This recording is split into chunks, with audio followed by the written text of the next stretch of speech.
Alors, bonjour tous ceux qui me suivent sur cette chaîne dédiée entièrement au domaine minier. Donc, nous avons commencé depuis hier une série de vidéos portant sur les anomalies géochimiques. Alors, aujourd'hui, nous allons voir la question de mobilité des éléments en matière de géochimie.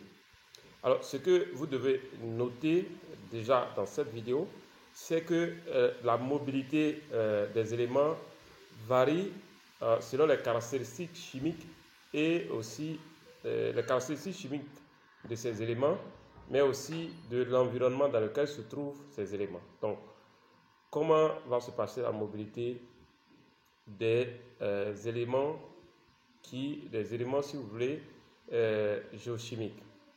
Alors, ces éléments-là, leur mobilité, comme je l'ai dit, varie. Et cette variation va tenir compte des caractéristiques chimiques de ces éléments-là, d'accord, et aussi de leur environnement. Alors, notez déjà, concernant les caractéristiques chimiques et aussi de l'environnement, que la dispersion, si vous prenez les questions de dispersion, comment est-ce que va se faire la dispersion? Notez que on a une dispersion qui est mécanique. Si vous prenez mécanique dans les pays du Nord, les pays froids, par exemple, on va avoir une dispersion qui est mécanique, donc qui va être principalement mécanique, qui va se faire de manière mécanique. Par contre, si vous prenez les pays, disons les zones tropicaux, donc les pays tropicaux, vous allez avoir une dispersion qui est chimique. D'accord? Alors, autre élément sur lequel nous devons, donc c'est une vidéo rapide, simple, pour vous permettre de comprendre la notion de mobilité des éléments géochimiques. Alors, notez que la mobilité des éléments chimiques est extrêmement importante dans l'interprétation de nos, si vous voulez, de nos anomalies géochimiques. Alors, donc je l'ai déjà dit, cette mobilité-là va dépendre des caractéristiques chimiques, d'accord, de ces éléments, mais aussi de leur environnement. Alors, donc, la mobilité qui constitue, si vous voulez, la dispersion, qui va être, disons, la résultante de cette mobilité qui va être, par exemple, la dispersion. Si vous prenez la dispersion est globalement mécanique, d'accord, est globalement mécanique dans les pays froids, donc les pays du Nord, les pays généralement froids, disons ça comme ça. Et cette mobilité-là, cette dispersion, pardon, va être chimique dans les pays tropicaux. Alors, si nous prenons le cas de la Côte d'Ivoire, qui est dans une zone tropicale, si vous voulez, humide, la mobilité ici va être essentiellement chimique.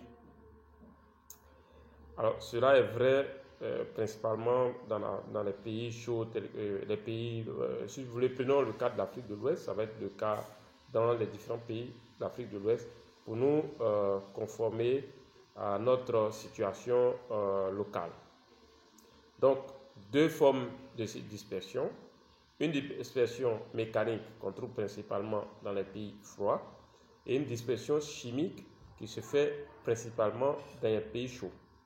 Alors, notez aussi que cette dispersion-là va tenir compte aussi du relief. Donc, le relief a joue un rôle important dans la dispersion. En fonction du type de relief, en fonction de la manière dont le relief est constitué, cela va influencer la dispersion.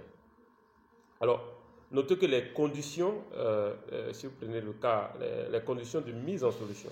Donc, les conditions de mise en solution et les conditions, par exemple, de transport, les conditions de piégeage. Donc, notez qu'il y a la mise en solution, le transport et le piégeage. Donc, les conditions de mise en solution, les conditions de transport et les conditions de piégeage vont dépendre très souvent des conditions redox. Donc, vous avez par exemple ces conditions redox là vont être essentiellement contrôlées par exemple par la présence de matière organique. Si vous prenez le matière organique ou par la végétation. Mais si vous prenez le cas spécifique de l'or, alors prenons un exemple très simple. Quand le fluide hydrothermal, par exemple, percole dans l'encaissant, Donc, je prends un exemple banal, dans l'encaissant, comme ça. Ce qui va se passer, c'est quoi? C'est la composition chimique de l'encaissant qui va permettre, qui va favoriser le piégeage. Donc, si l'encaissant est riche en matière organique, ça va favoriser les réactions chimiques et donc, je simplifie vraiment les choses, hein, et donc favoriser le piégeage. Donc, le piégeage, par exemple, de l'or.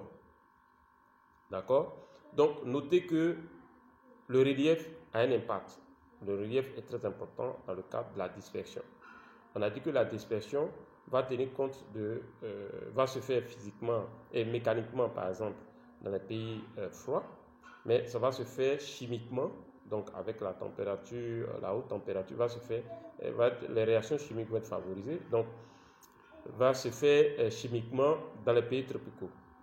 Alors, et j'ai aussi dit que les conditions, si on s'intéresse aux conditions de transport, aux conditions de mise en solution, aux conditions de piégeage, ces conditions-là vont dépendre essentiellement des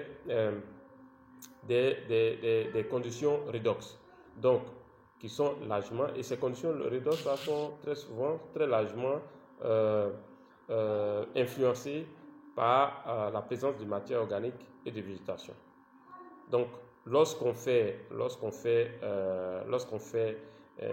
une analyse de nos anomalies géochimiques, on va s'attendre à ces éléments-là,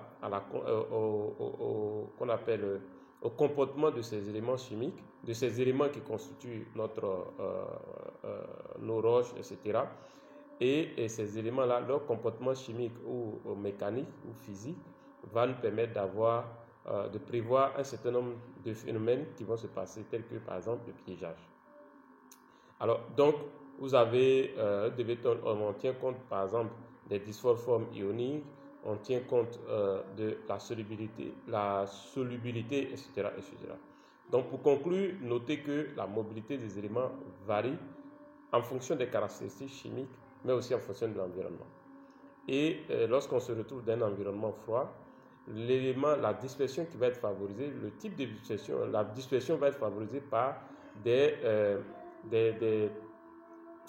phénomènes mécaniques. Donc, il va y avoir une dispersion mécanique dans les endroits, dans les pays froids, et une dispersion qui va être plus ou moins chimique, qui va être chimique dans les pays tropicaux.